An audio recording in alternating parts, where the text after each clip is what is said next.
En Cáceres, desde hace unos días, tienen un nuevo servicio destinado a las personas que buscan un alquiler y también para quienes ya tienen uno. Es la Oficina de Derechos del Inquilinato de la ciudad. Un lugar que quiere ser el apoyo que necesitan todas estas personas que tienen o buscan un alquiler para conocer sus derechos y evitar abusos. Para saber más de esta oficina, tenemos con nosotros en Radio Nacional de España a Ángel Andreu, del equipo de esta nueva Oficina de Derechos del Inquilinato. Buenas tardes, Ángel. ¿Qué tal, Óscar? ¿Cómo andamos? Bueno, estamos hablando del principal problema al que se enfrentan ahora todos los extremeños, todos los españoles, que no es otro que la vivienda. ¿Cómo surge esta oficina? Bueno, esta oficina realmente debería haber sido un servicio público que las administraciones pusieran a disposición de la población, pero dado el abandono que sufren los inquilinos, dada la situación de absoluta indefensión, pues hemos sido los propios inquilinos e inquilinas quienes nos hemos autoorganizado y hemos dicho, aquí o nos defendemos entre nosotros o nos comen por los pies. Entonces, pues nos organizamos en esta oficina con nuestras redes sociales, con los números, con los correos electrónicos, para atender pues cualquier problema que pueda tener cualquier familia, cualquier estudiante, cualquier persona inquilina en la ciudad de Cáceres, aunque también si nos llegan casos pues de fuera de la ciudad los atenderemos igualmente, pues para básicamente asesorarlos un poco jurídicamente, explicarles cuáles son sus derechos, qué puede hacer, si hay que derivar, por ejemplo, a una familia al Instituto de Asuntos Sociales o básicamente servir de un apoyo a la población inquilina que actualmente está completamente abandonada. Ha señalado que los inquilinos o aquellas personas que están buscando una vivienda están indefensos. ¿Indefensos ante quién? Indefensos ante los caseros. O sea, hay que entender que en España hay un porcentaje de población casera, que son un 3% de la población, que son en su gran mayoría multipropietarios, que sí todos conocemos a lo mejor nuestra abuela que tiene alquilado un piso en el pueblo. No hablamos de esa circunstancia. Desde 2008 más de la mitad de las viviendas que se han adquirido las ha adquirido gente con más de 8 propiedades. O sea, hay que entender a los caseros. La gran mayoría de viviendas en alquiler son de caseros multipropietarios que básicamente intentan extraer el máximo beneficio posible a costa de robarles el sueldo a muchas familias. O sea, estamos viendo, por ejemplo, en Cáceres que el alquiler medio está ya casi en 800 euros. O sea, imaginemos una familia pues que tuviera que pagar eso por la vivienda, ¿no? Nos ha llegado, de hecho, el primer caso, por ejemplo, que nos ha llegado el otro día, nada más terminar una entrevista en otra cadena de radio, ha sido de una mujer que tenía una niña de 8 años que estaba pagando 700 euros de alquiler. Ha estado todo el invierno con la calefacción estropeada porque el casero se negaba a arreglarla, y todo además pues con complicaciones, con una carga de suministro de 300 euros y esa mujer estaba cobrando el salario mínimo y solamente entre pagar gas y alquiler ya se le iba el 100% del salario. O sea, estamos en una situación de emergencia y evidentemente los inquilinos están completamente desprotegidos, sobre todo porque hablamos de que la mayoría de los inquilinos son familias vulnerables, estudiantes y personas que realmente tienen pocos recursos para afrontar, pues si le dice el casero, oye, mira, o me pagas un 20% más de alquiler el año que viene o te echo a la calle porque tengo 2 o 3 más como tú esperando para meter en este piso, o directamente convertir el piso en un alquiler turístico y expulsar a los vecinos de los barrios y ganar mucho más dinero. Nos has contado que uno de vuestros primeros casos ha sido el de esta madre con una niña que no podía llegar a fin de mes. ¿Qué otros tipos de problemas se enfrentan o han llegado ya en estos pocos días? Vale, pues tenemos el principal problema que hay es que casi el 100% de los contratos o de las situaciones de alquiler se dan en fraude de ley. Esto hay que entenderlo.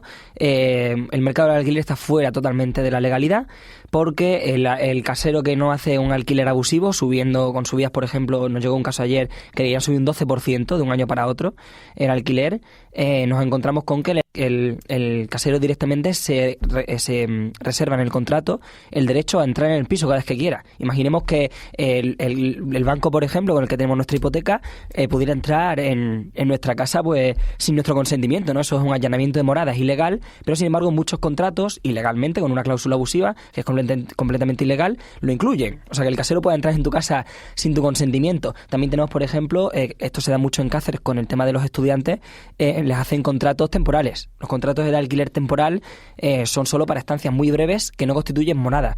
Estos estudiantes viven ahí, reciben cartas ahí, muchos están empadronados incluso en Cáceres y les tienen hechos alquileres temporales para poder subirles cada año un 20, un 30% el alquiler, lo que quieran. Eso es completamente abusivo y es un fraude de ley que, por ejemplo, en Cataluña están barajando castigar con hasta 900.000 euros de multa. O sea, nos encontramos con muchas situaciones completamente desastrosas. Esta madre, por ejemplo, que te comentaba, su casero básicamente le entregó el piso con los electrodomésticos, la nevera o la lavadora llenas de moho. Tuvo que traer ella sus propios electrodomésticos y cambiarlo. Y ha estado todo el invierno con su cría de 8 años sin calefacción. Entonces es una absoluta vergüenza lo que pasa, y esto no lo encontramos en casi todos los casos de alquiler. Recientemente, hace unos meses, quizá ya haya pasado el año, teníamos una nueva ley de vivienda en la cual pretendía garantizar los derechos del inquilino, darle una mayor protección ante situaciones como las que nos comenta. ¿Por qué no se aplica? Bueno, la ley de vivienda no se aplica porque efectivamente no hay instrumentos para que los inquilinos, cuando hay una violación de esa ley, acudan. O sea, no solo se viola la ley de vivienda, se viola la ley de arrendamientos urbanos, por ejemplo. Algo que no sabe la gente es que cuando tú le das una fianza a tu casero, tiene que introducir el depósito de fianzas, que es un organismo público, para que esté controlada. No se queda en la cuenta bancaria del casero y ya decide él si te la devuelve o no. Esto mucha gente no lo sabe, pero es un ejemplo más de que las leyes relativas a la vivienda se violan de forma sistemática.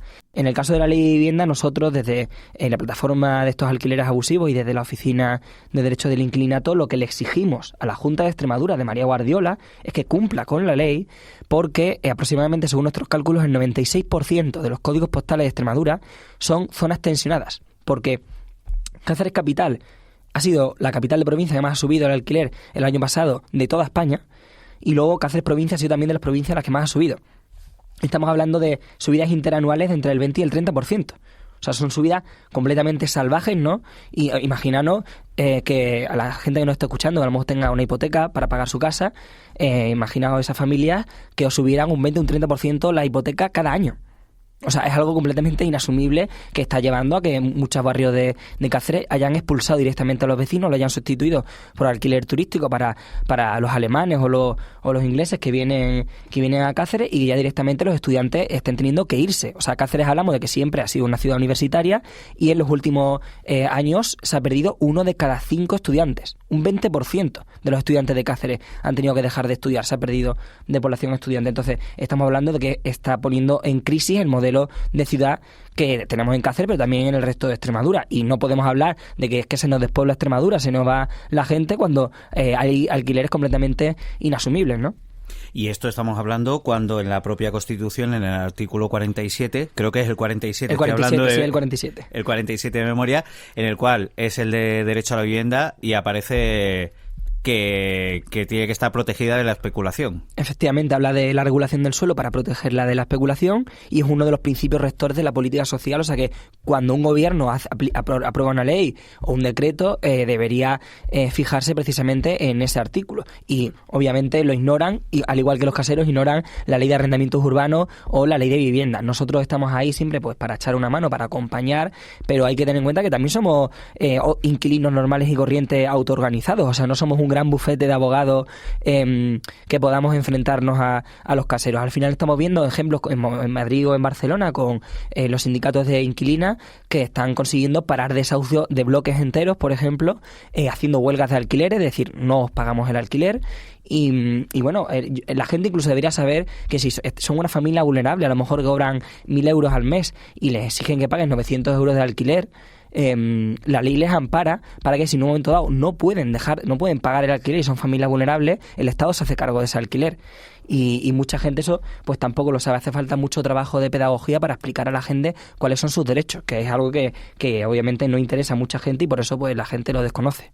Y Ángel, estamos hablando de que hay gente que no conoce sus derechos, pero incluso hay quien, conociendo sus derechos, no acude a la vía judicial, a la vía penal. ¿Por qué? Porque esto es así, los juzgados son muy rápidos para echar a la gente de sus casas, pero para amparar a los inquilinos pues se tarda más. Hay que tener en cuenta que muchas familias no tienen capacidad siquiera de pagar a un abogado, de preparar el papeleo, de tener un pleito judicial, porque eso puede durar bastante tiempo, y hay muchas familias que no se lo pueden permitir. O sea, al final la justicia aquí, si el casero te quiere denunciar, el casero va a tener recursos para denunciarte, pero si tú quieres denunciar al casero, pues a lo mejor no puede. Por último, nos queda muy poquito tiempo, pero no quería dejar de que los oyentes supieran cómo ponerse en contacto con vosotros. Pues mira, tenemos por un lado el número de teléfono 622 481965, Repito, 622-481965, ese es el número de teléfono al que pueden escribirnos por WhatsApp o llamar por teléfono. Tenemos un correo electrónico que es oficinadeviviendacáceres@gmail.com, oficinadeviviendacáceres@gmail.com, y luego también en nuestro Instagram, @oficinadelinquilinato_cc. Pues Ángel Andreo, de la Oficina de Derechos del Inquilinato de Cáceres, esperemos haber dado un poco de luz sobre todo este problema. Y nada, saber que los inquilinos tienen esa otra vía también para reclamar y para informarse. Muchas gracias por estar con nosotros, Ángel. A ti, Óscar, por dar voz a los inquilinos.